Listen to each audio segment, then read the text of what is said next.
자, 우리 좀 전에 이제 기출문제도 한번 풀어봤는데, 요런 식으로 여러분들 나오게 되고요. 시험 문제, 답안지 작성하는 게 훨씬 더 간단하게 우리 표현할 수 있습니다. 그래서, 문제에서 요구하는 것만 잘 좀 표현해서 정리해 주시면 돼요.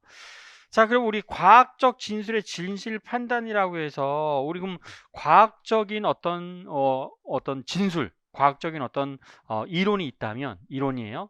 과학적인 진실은 도대체 어떻게 판단할 거냐? 이 판단하는 거를 우리는 뭐라고 하냐? 이걸 과학적 방법이라고 해요. 이것을 우리가 과학적 방법으로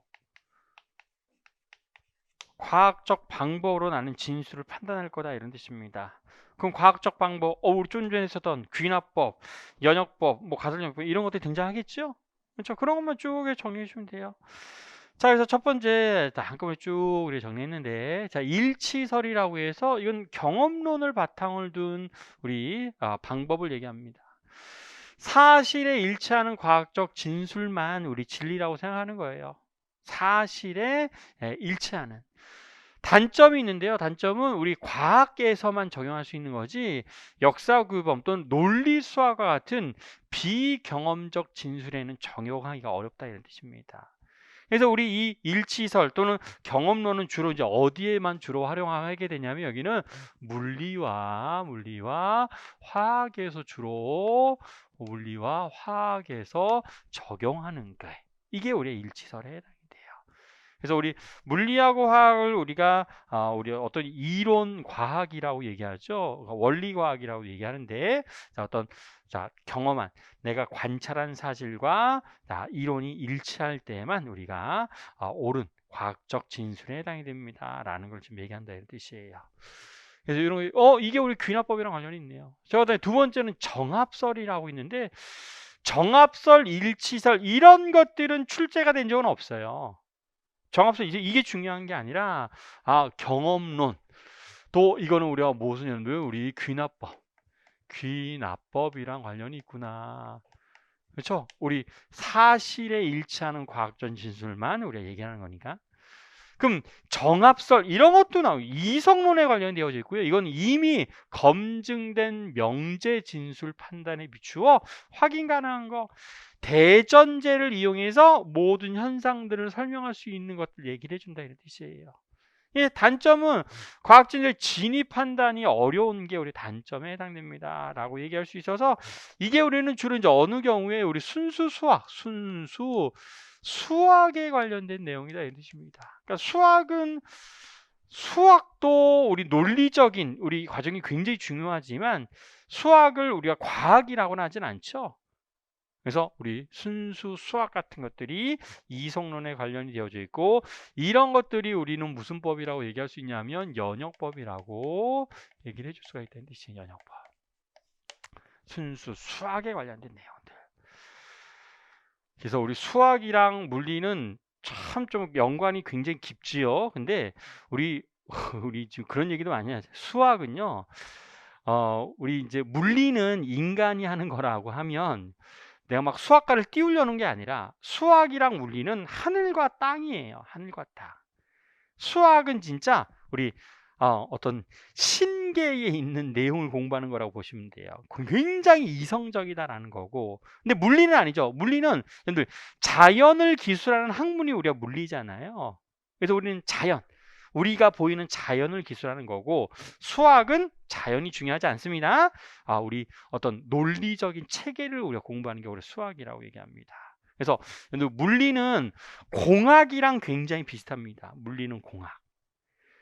근데 수학이랑은 어마어마하게 큰 차이가 있어요. 수학하고는. 그래서 수학 중에서 우리 물리 이 자연 현상을 기술하기 위한 수학만 갖다 쓰는 거라고 여러분 보시면 돼요. 그래서 수학이랑 물리는 굉장히 비슷한 것처럼 보이지만 굉장한 차이가 있다라고 보시면 됩니다. 그래서 수학 공부하시는 분들은 또 수학만 공부하시는 분들 또 자존심이 좀 뭐 자존심이라기보다는 또 어떤 게 있지? 어떤 어떤 자긍심 이런 게 또 있어요.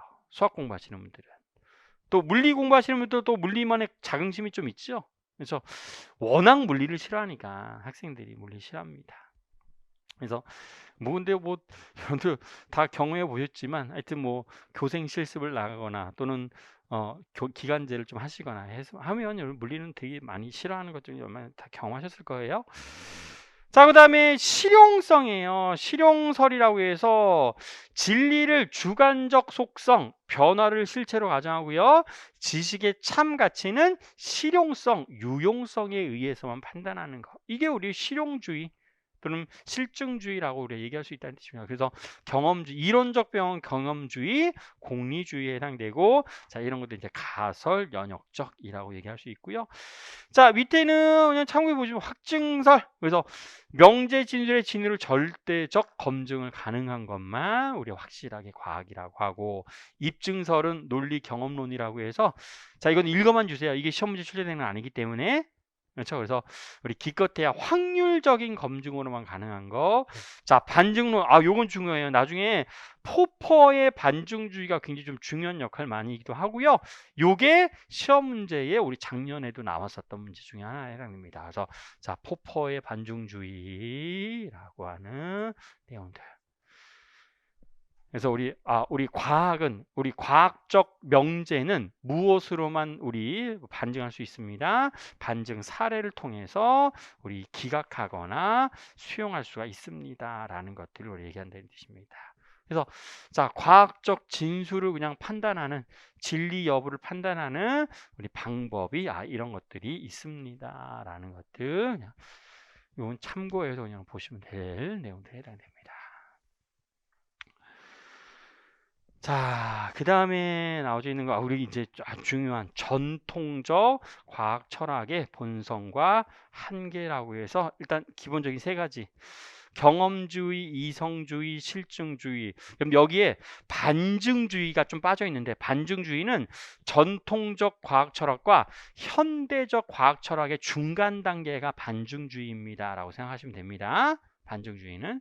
그래서 경험주의, 우리 귀납법, 이성주의, 연역법, 실증주의, 가설, 연역법 이렇게 연결되는 상황에 해당돼요. 그렇죠? 자, 그랬을 때, 자, 현대과학 철학은 우리 새로운 과학 철학 또는 후실증주의라고 우리가 얘기를 하는데, 일단 이렇게 나눠요.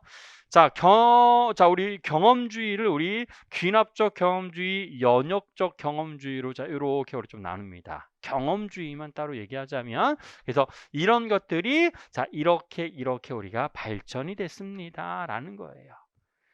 이건 전체적인 어떤 과학 철학에 대한 역사적인 내용을 지금 얘기하는 거지, 그냥 뭐 이게 뭐 시험에 나오거나 하는 내용은 안에 해당됩니다라고 보시면 돼요. 그래서 자, 경험주의, 자, 논리 실증주의 이런 것들이 참고해 주시면 되고, 여러분 조작주의는, 자, 경험주의는 좀 전에 얘기했지만 우리 경험주의는 좀 전에 우리 무슨 법이라고 얘기할 수 있었냐면 입증법에 해당됐었습니다. 입증법을 우리가 경험주의라고 했었고요. 실증주의, 자, 실증주의는 우리가 어떤 것들을 확증법이라고 얘기할 수 있었어요.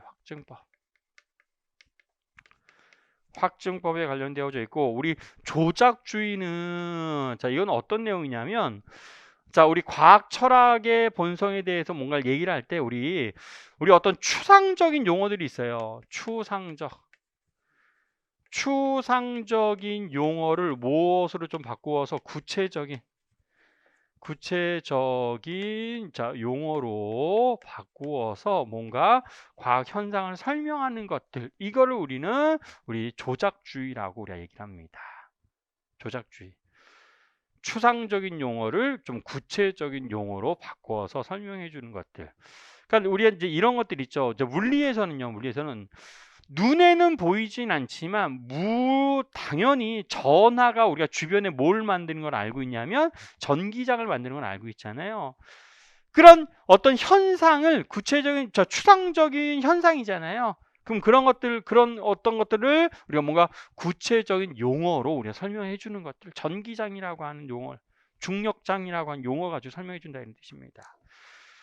그런 것도 얘기할 수 있고요. 또 환원주의는요. 자, 우리 아까도 얘기했지만 우리 자연이나 또는 생명에서 일어나는 모든 현상들은 누구와의 결합으로 얘기할 수 있다고요?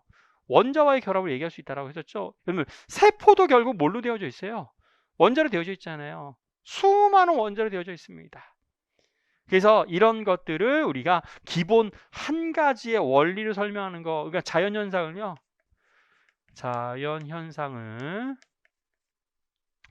자연현상을 하나의 우리 뭔가 기본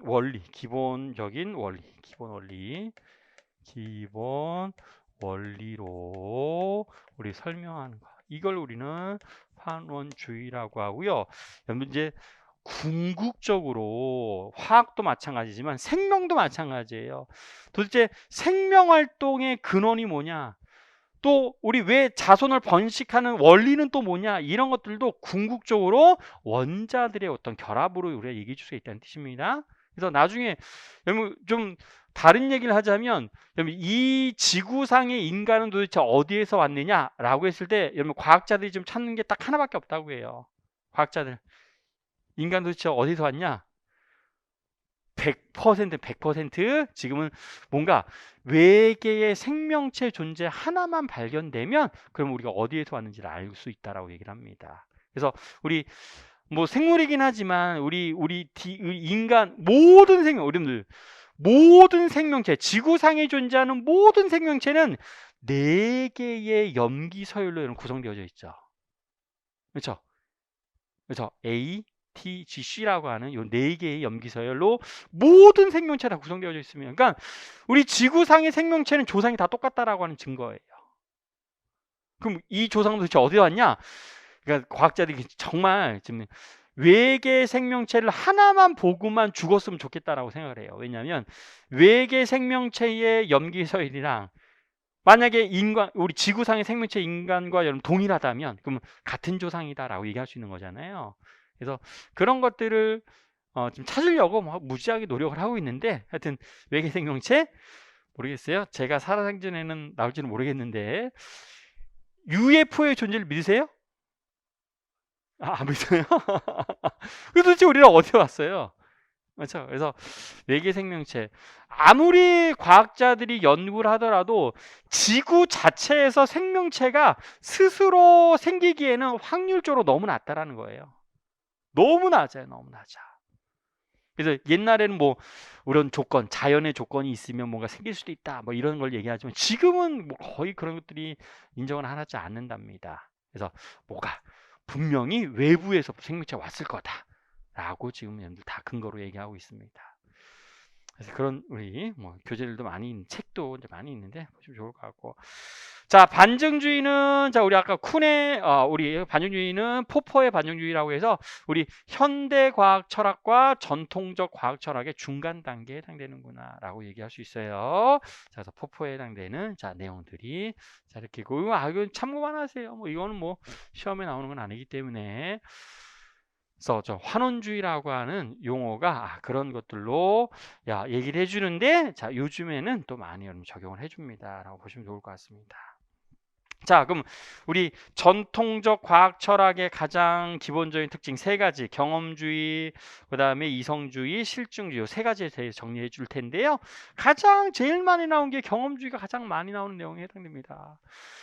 자, 그래서 경험주의는 우리 누가적 모형이라고 해요. 그래서 경험을 통한 과학적 사실, 법칙들이 쌓여서 과학 지식이 발달하는 거를 우리가 누가적 모형이라고 해요. 경험이 쌓인다 이런 뜻이에요.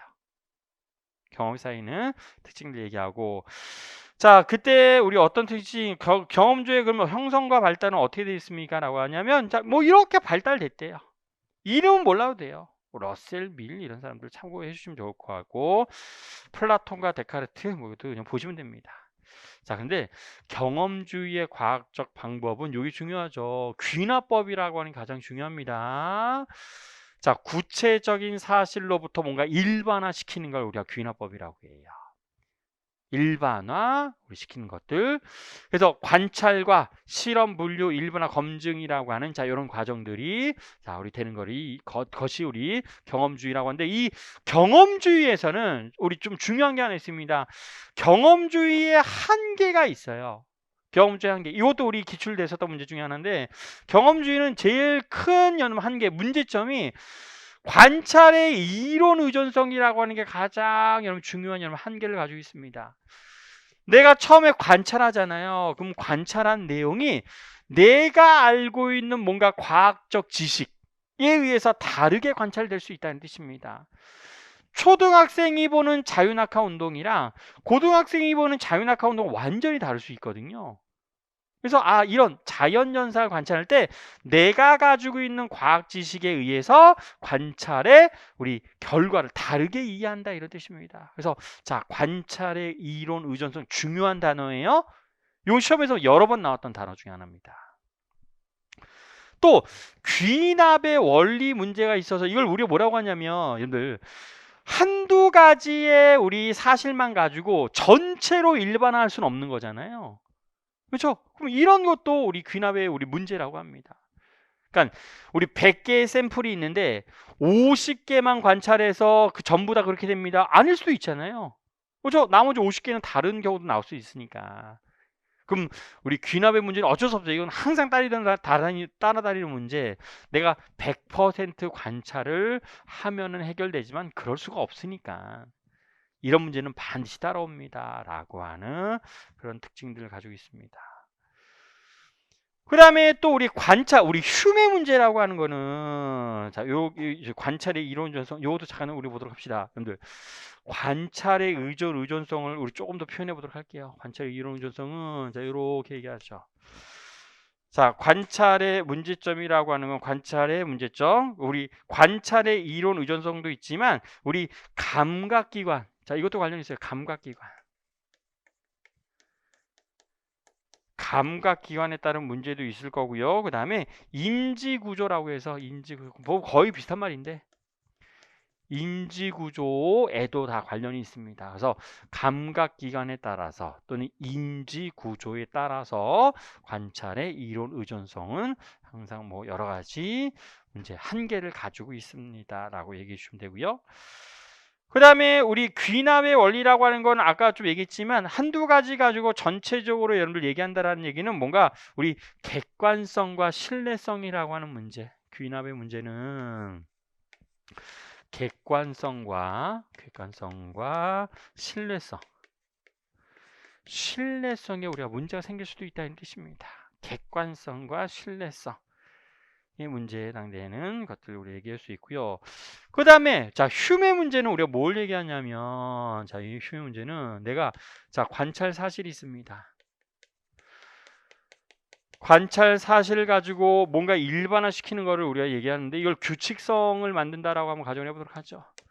관찰 사실에 대해서 규칙성이 있다라고 한번 가정해 보도록 합시다. 그럼 이거는 자, 이론적인 지식이 아니라 그러니까 믿음이나 그러니까 이런 문제점이 있다는 뜻입니다. 뭔가 믿음 때문에 또는 관습 때문에 생길 수도 있는 그런 문제점을 얘기해 줄 수 있다는 뜻이에요.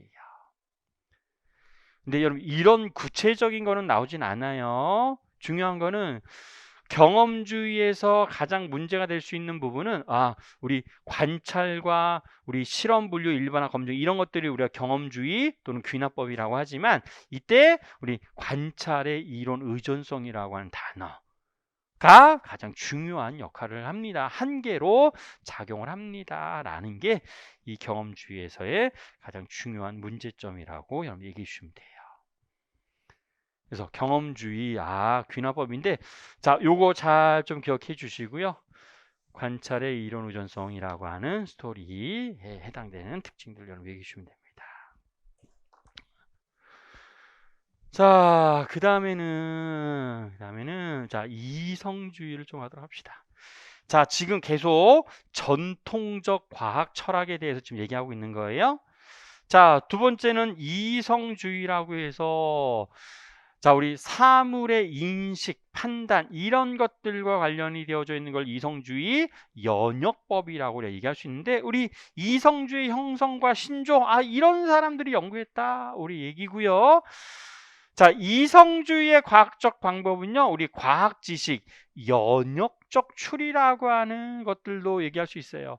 여러분 요 연역적 추리라고 하는 말도 우리 연역적 사고, 연역법 또는 여러분들 우리 추리라고 만약에 물어보면 여러분들은 반드시 어떻게 대답하셔야 되냐면 연역적 추리에 해당됩니다. 이런 것들을 우리가 얘기를 해주면 됩니다. 그래서 연역법이라고 하는 거는 큰 거에서부터 작은 쪽으로 이렇게 내려가는 게 우리 연역법에 해당됐었습니다.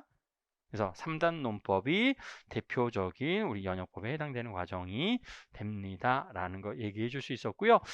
요거 뒤에 좀 더 우리 과학 지식, 우리 과학적 방법에서 좀 더 우리 다룰 내용들 중에 하나에 해당됩니다. 지금 한번 전체적인 틀을 한번 좀 보시고요. 뒤에 좀 더 자세하게 나와져 있어요. 귀납법, 연역법, 우리 가설 연역법, 귀추법 이런 것들 다 자세하게 좀 다룰 겁니다. 자, 이성주의의 한계와 미친 영향도 자 이렇게 되어져 있습니다. 그래서 우리 한계 뭐 여러 가지 있는데 과학 실험을 통한 확증, 과학의 변화 등을 설명할 때는 여러분 한계가 있습니다. 그러니까 실험 결과가 만약에 대전제와 반대되는 상황이 등장했다면 그런 것들은 우리 한계라고 여러분 얘기할 수 있다는 뜻이에요. 대표적인 게 우리 예전부터 우리 이 우주는 완전한 것이어서 완전 동그라미가 예를 들어 우리 완전한 뭔가 도형이라고 얘기하죠. 그래서 모든 행성들이 다 원으로 돈다. 또 빛이 파동이다. 이런 것들을 얘기를 했었는데 자, 근데 이런 것들이 나중에는 우리가 틀린 결론. 원이 아니구나. 타원이구나. 이런 것들을 얘기할 수 있다는 뜻이에요. 그래서 전체적인 자 이런 것들 또 일반화된 명제조차 스스로 생성하지 못합니다. 그러니까 여러분들 사람이 죽어. 근데 뭐 당연하지만 근데 그런 것들을 처음에 만드는 것 자체가 우리 이 이성주의에서는 처음에 등장한 그 명제 자체를 어떻게 설명할 수는 없을 거다 이런 뜻이에요. 그 다음에 논증 과정에 새로운 지식이 생성되지 못하고요. 자, 그릇된 전제 출발하면 그릇된 결과. 그 다음에 논증 과정의 타당성을 검증할 수가 없다라고 하는 거여서 이 이성주의는 확인 실험의 근거로 활용합니다 라고 그냥 보시면 됩니다. 그래서 여기에서는 그냥 이성주의의 그냥 전체적인 특징, 이성주의는 이런 우리 특징과 한계를 가지고 있습니다 라고 하는 내용들만 여러분 비교해 주시면 돼요. 그래서 이성주의는 자 이런 우리 스토리를 지니고 있습니다 라고 보시면 되고요. 자, 과학적 방법론은 이성주의와 우리 경험주의를 통합한 경우를 우리가 자 과학적 방법론이라고 했습니다. 그래서 이게 우리 가설 연역법에 아주 중요한 토대가 만들어지는데 경험주의와 이성주의를 통합한 그냥 방법론이에요. 그래서 자 우리 경험주의에서의 단점과 이성주의의 단점을 빼고 장점만 가지고 우리 설명하는 방법을 우리는 자 가설 연역적 방법이라고 얘기한다는 뜻입니다. 여기 이 가설 연역적 방법은 우리 모든 중고등학교 시험 문제가 다 이래요.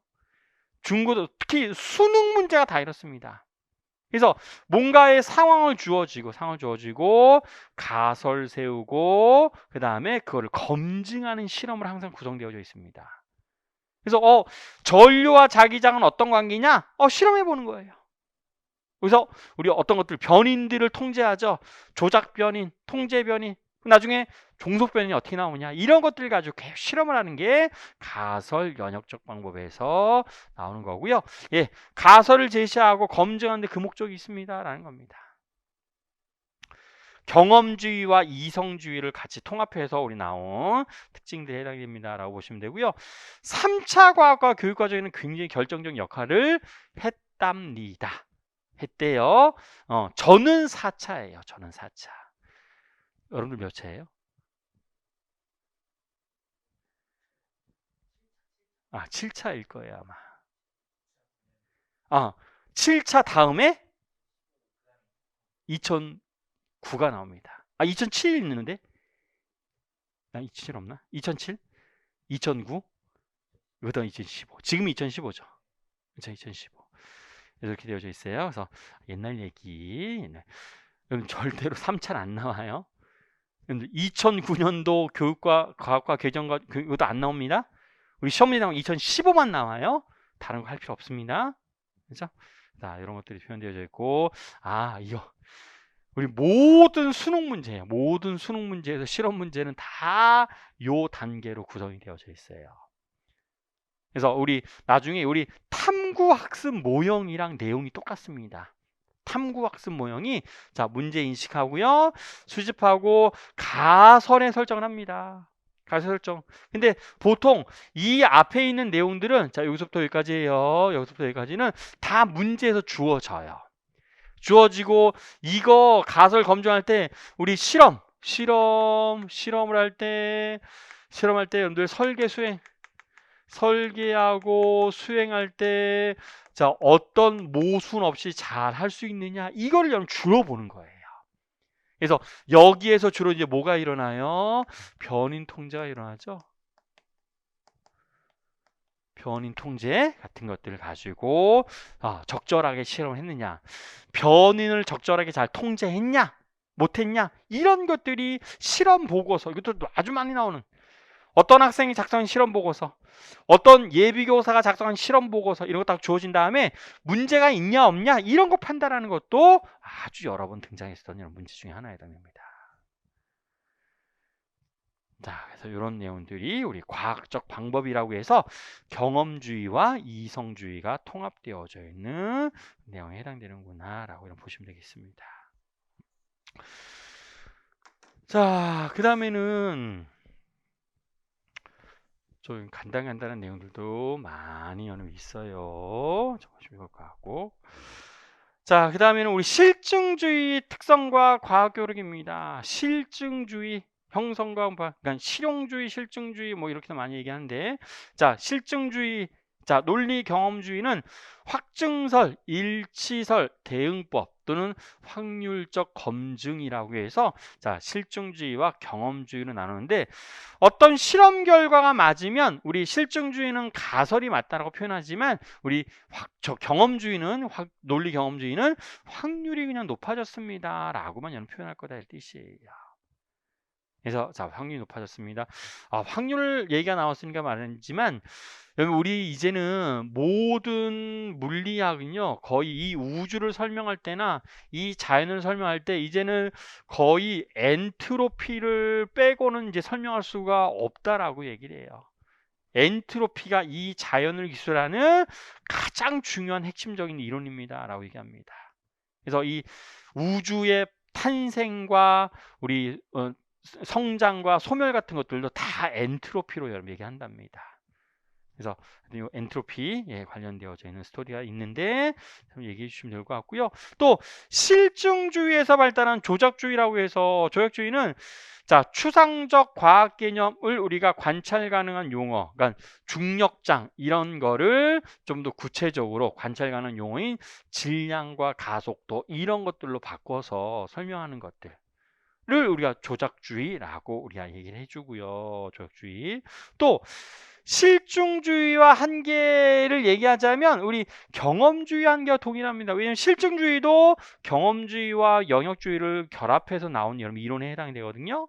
그래서 우리 경험주의 한계와 동일해서 우리 뭔가 관찰의 이론 의존성이라든가 그 다음에 휴메 문제, 하여튼 경험주의 문제가 그대로 있습니다. 그래서 절대적으로 과학 법칙을 절대적으로 입증하지 못합니다 라고 하는 우리 한계가 있고요.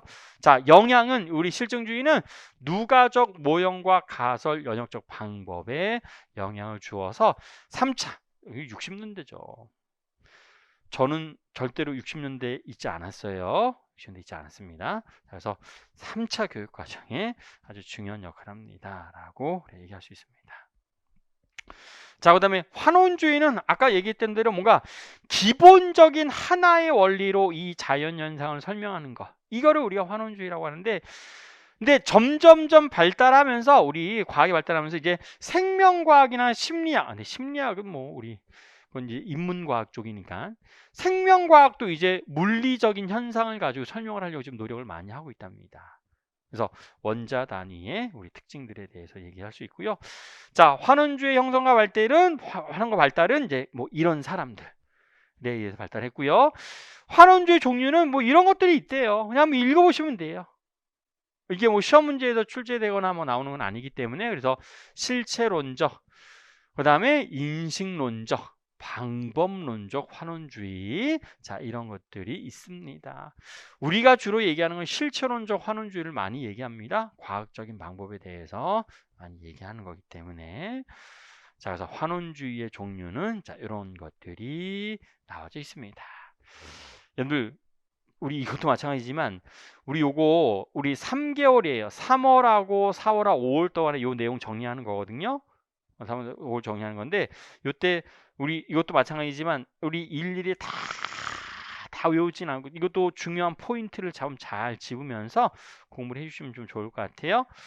또 우리 환원주의의 한계와 과학교육에 미친 영향은 이런 것들이 있어서. 근데 이런 것들이 이제 중요한 포인트. 요즘에는 이제 고등학교도 우리 나중에 이제 통합과학이 여러분 배우잖아요. 그렇죠? 통합과학 전에는 우리가 융합과학이라고도 얘기했었는데 우리 융합과학의 중요한 토대가 됩니다라는 거예요. 그래서 근데 저는 뭐 개인적으로는 통합과학 하기 전에 일단 뭐 알아야 되잖아요. 그래서 통합과학도 중요하긴 하지만 일단 중고등학생들은 각 과목에 대한 기본적인 원리는 좀 배우고 난 다음에 그 다음에 통합이나 융합을 했으면 좋을 것 같아요. 그러니까 요즘에는 이제 생물이나 이런 것들도 물리랑 다 연결되고 하지만 일단 중고등학교 때는 뭐 일단 기본적인 원리는 가르치면 좋을 것 같지만 하여간 뭐 여러 가지 우리 과목들이 합쳐져 있는 개념에 해당되는구나라고 보시면 좋을 것 같습니다. 자, 그 다음에 또 우리 지금 계속 전통적 과학 철학에 대해 특징들을 얘기하고 있는데 자, 반증주의예요. 반증주의는 자, 경험주의, 실정주의, 확증법, 위측을 모두 부정하고요. 과학적 이론, 가설, 명제 판단의 증거로 이용이 되는데 자, 과학은 이것도 이제 18년도 작년에도 출제가 됐어요. 작년에도. 자, 과학은 오로지 추측과 그것을 반증하는 과정을 통해서만 발달이 됩니다. 그러니까 어떤 이론이 등장했을 때 그 이론을 반대, 그 이론에 반대되는 사례. 나중에 이거는 여러분들 포퍼의 과학혁명에서 변칙 사례와 아주 비슷한 성질을 갖습니다. 변칙 사례, 반증 사례하고 아주 비슷한 이런 특징들을 가지고 있어요. 반증 사례는 뭐랑 아주 비슷하냐면 포퍼. 그러니까 용어가 다르죠. 포퍼의 우리 변칙 사례. 또 중요한 단어 과학의 위기. 과학의 위기와 아주 관련이 되어져 있어서 그러니까 우리 반증주의의 기본적인 배경은 하나의 반증 사례만 있어도 자, 그 이론은 폐기되어야 됩니다 라고 하는 게 반증주의다 이런 뜻이에요. 포퍼의 반증주의가 자, 이런 것들에 해당되는 특징들을 좀 얘기해 줄 수 있습니다. 포퍼의 반증주의. 그래서 우리 아인슈타인이 아주 뭐 되게 유명한 내용 일반 상대론을 반박하는 단 하나의 반증 사례만 있어도 자신의 이론을 폐기하겠다고 주장했었던 게 대표적인 그 시대에 다 1900년대 초반에 해당되는 얘기입니다. 그때 아주 유명하게 나왔었던 내용에 해당되는구나 라고 보시면 돼요. 그래서 거의 전통적 과학 철학의 마지막 부분이라고 보시면 돼요. 근데 하나만 있어도 폐기하면 안 되죠. 폐기해야 돼요, 말아야 돼요? 폐기해야 돼요, 말아야 돼요? 하나만 가지고는 폐기하진 않습니다. 지금은요. 그래서 우리 참 이제 현대적 과학 철학에 대해서 얘기할 건데 포퍼는 한 개만 있으면 그렇게 된 게 아니에요. 그런 것들이 쌓여서 더 이상 기존의 이론으로 설명할 수 있는 무수히 많은 그런 변칙 사례가 생기면 뭔가 커다란 뭔가 패러다임의 변화가 옵니다라는 거를 우리는 포퍼의 이건 포퍼에 해당되는 거죠. 반증주의는 네.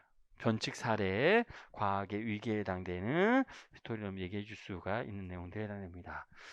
이름 헷갈렸다. 죄송합니다. 자, 쿤이에요. 쿤의 변칙 사례, 과학의 위기. 우리 반증주의가 누구랑 관련이 있어요? 포퍼였었죠. 반증주의가 포퍼였었고, 자, 쿤의 과학혁명. 패러다임. 자, 이런 것들이 관련이 되어져 있습니다. 그래서 자, 쿤의 자, 과학의 위기와 좀 비슷한 우리한 느낌의 우리 내용에 해당되는구나라고 보시면 돼요. 자, 그래서 뭔가 과도기적 이론에 해당되고요. 그래서 반증주의의 과학과 비과학은 어떻게 나누냐면, 자, 반증 가능성이 클수록 과학적이고 좋은 이론이라고 합니다. 이게 무슨 얘기냐면, 자, 그래서 이거 다, 자, 실험 결과가 내가 세운 가설과 다릅니다. 그럼 우리 가설을 기각한다라고 표현하고요. 기각한다. 우리 뭐 이제 없애도록 한다 이런 뜻이죠. 되돌려 보낸다. 그 다음에 실험 결과가 어떤 여러분들 우리 내가 만든 이론과 같다면 우리 지지해서 여러분들 우리 이때는 가설의 반증 실패를 우리가 얘기를 한다 이런 뜻이에요. 그래서 우리 가설의 우리 실험 결과에 따라서 가설을 기각하거나 가설을 지지하는 결과가 나타나게 되는데, 반증 단 한 개의 반증 사례만 나와도 우리 이론을 폐기해야 됩니다라는 것들 우리가 반증주의라고 하고, 이것도 문제점 여러분들, 내가 관찰하는데 어떤 실험 결과를 근데 내 과학의 지식에 비추어서 관찰의 이론 의존성이 달라질 수 있을 거잖아요. 그래서 우리 아주 중요한 특징 여러분들, 경험주의와 반증주의의 중요한 공통적인 한계는 둘 다 관찰을 해야 되니까 관찰의 이론 의존성이 두 가지 모두의 우리 공통적인 한계이구나라고 얘기할 수 있습니다. 경험주의와 그 다음에 반증주의의 공통적인 한계를 얘기할 수 있다는 뜻입니다.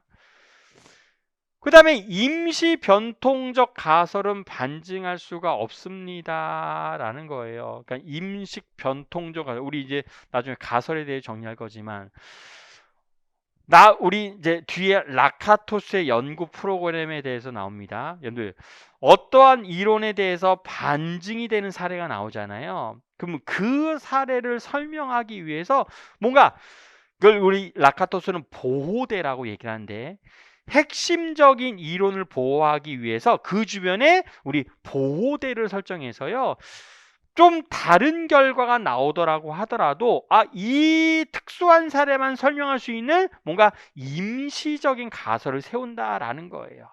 그거를 우리는 임시 변통적 가설이라고 합니다.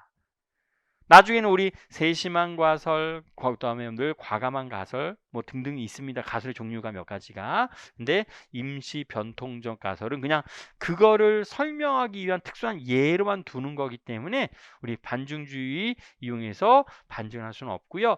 또 역사적 사례와 일치하지 않는 경우들도 있어요.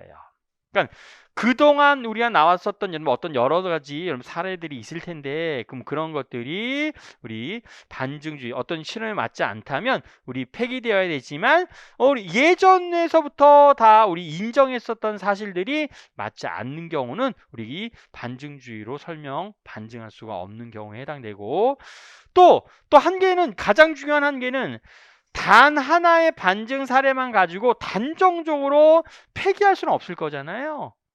그렇죠? 그래서 이런 것들도 큰 문제점이 있습니다 라고 하는 게 반증주의의 한계인데요.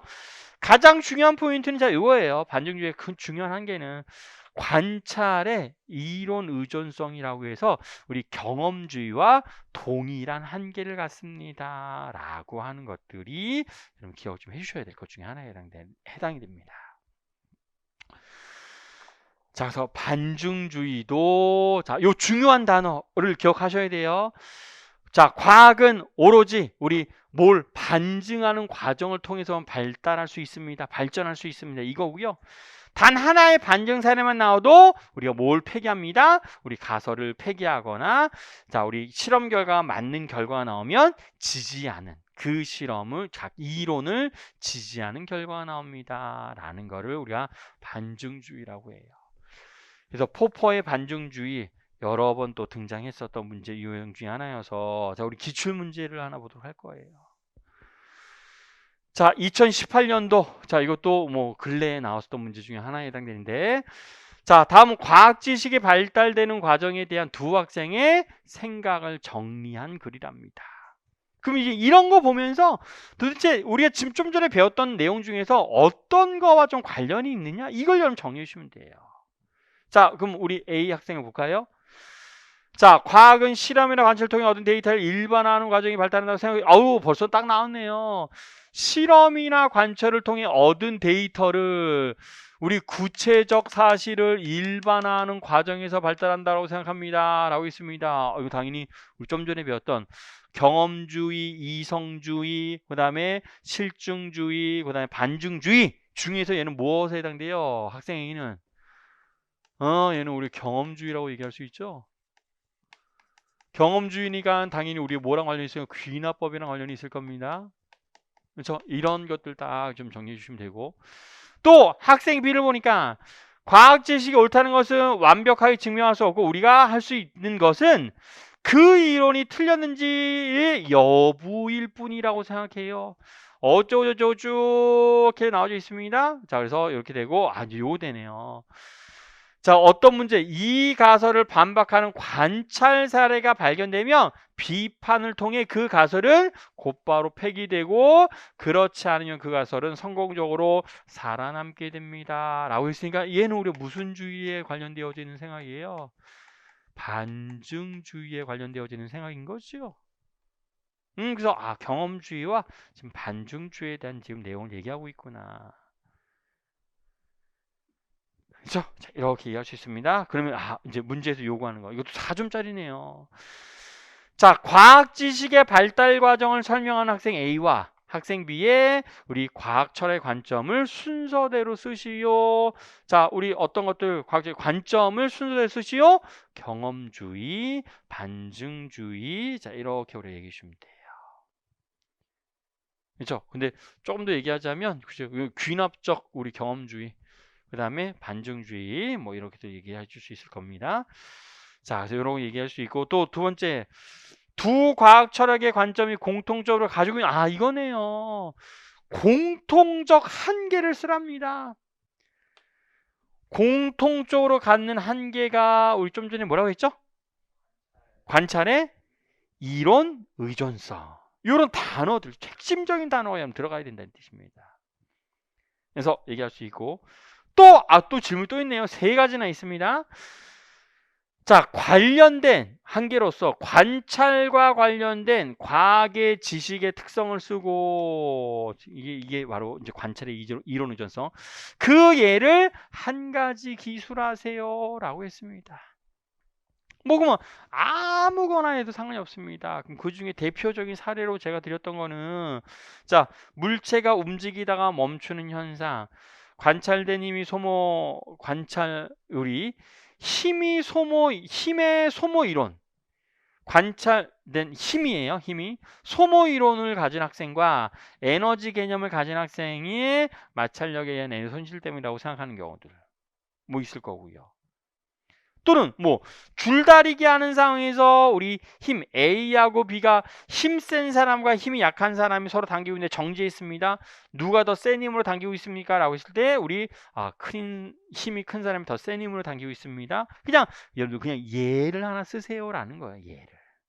그래서 아무 역학에 관련된 예도 괜찮고 전자기에 관련된 내용도 괜찮고 어떤 현상을 다른 지식을 가지고 있는 사람에 대한 이론만 두 가지만 여러분 얘기해 주면 된다는 뜻이에요.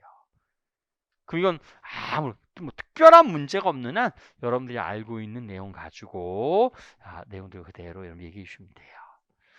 자, 그래서 이런 것들이 우리 출제가 됐었던 우리 2018년도에 나왔었던 기출문제들에 해당이 됐었습니다. 그래서 되게 여러 번 우리 등장하고, 그러니까 문제 풀 때도 여러분 4점짜리예요. 4점짜리가 이렇게 우리 알고 있는 배운 내용 가지고 그대로 이런 표현만 해주시면 되거든요. 자, 간단 정리하시면서 결국 외우는 것만 좀 잘해주시면 돼요. 외우는 것만. 우리 물리보다 좀 편하게 또 공부하실 수도 있습니다.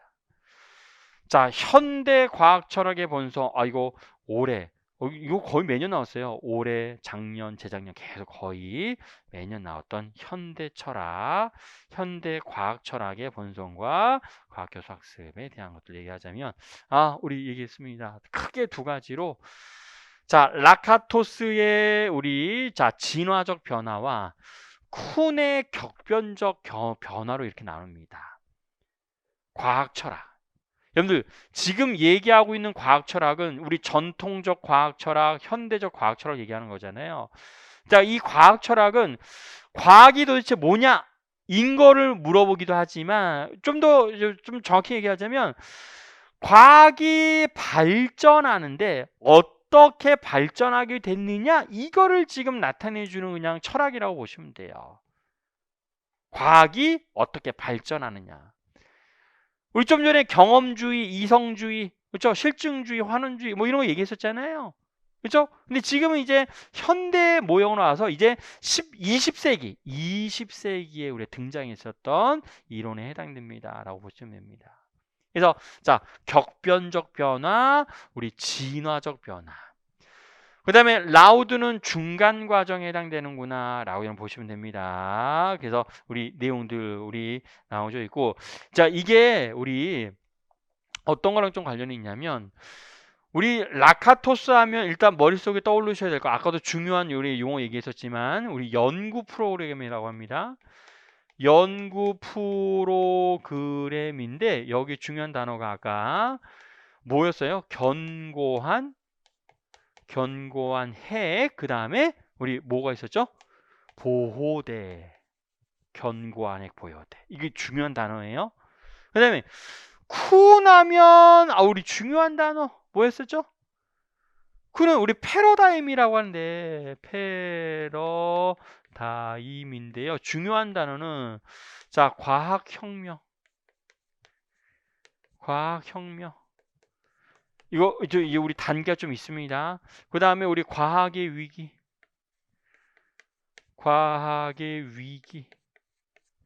그 다음에 변칙 사례.